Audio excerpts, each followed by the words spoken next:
25 avril. Un rayon béni de lumière, car il nous faut tous comparaître devant le tribunal de Christ. 2 Corinthiens, chapitre 5, verset 10. Une question qui est demeurée, pour moi, sans réponse pendant longtemps, a percé les ténèbres qui l'entouraient et a apporté une grande bénédiction à mon cœur. Aujourd'hui, je voudrais la partager avec vous. Nous lisons dans 2 Corinthiens chapitre 5 verset 10 « Car il nous faut tous comparaître devant le tribunal de Christ, afin que chacun reçoive selon le bien ou le mal qu'il aura fait, étant dans son corps. » Cela me plaisait beaucoup de voir le mot « bien », je me réjouissais de passer au tribunal de Christ pour recevoir des récompenses, mais que vient faire le mot « mal » dans cette phrase si Dieu envoie nos péchés dans l'océan de son amour et ne s'en souvient plus?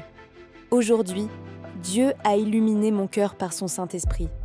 Il est absolument vrai que nos péchés sont dans l'océan de son amour, et particulièrement depuis le jour où il nous a sauvés. Par la suite, il en est aussi de même pour tous ceux que nous lui confessons. Jean dit « Il est fidèle et juste pour nous pardonner, et il le fait.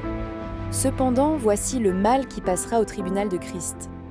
Comme Jésus sera là pour évaluer nos œuvres pour les récompenses, il sera aussi là pour évaluer celles qui n'auront pas été jugées avec équité ici-bas. » Exemple.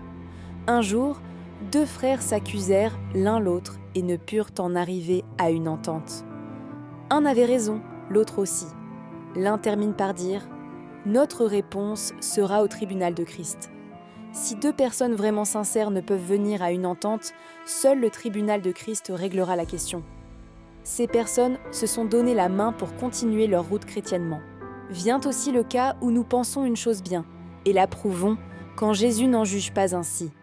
L'apôtre Paul dit « Heureux celui qui ne se condamne pas lui-même dans ce qu'il approuve. » Romains chapitre 14, verset 22.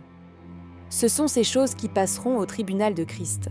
Le salut ne sera pas enlevé à une personne à cause d'une faiblesse de jugement, mais un jour la justice de Dieu sera manifestée entièrement.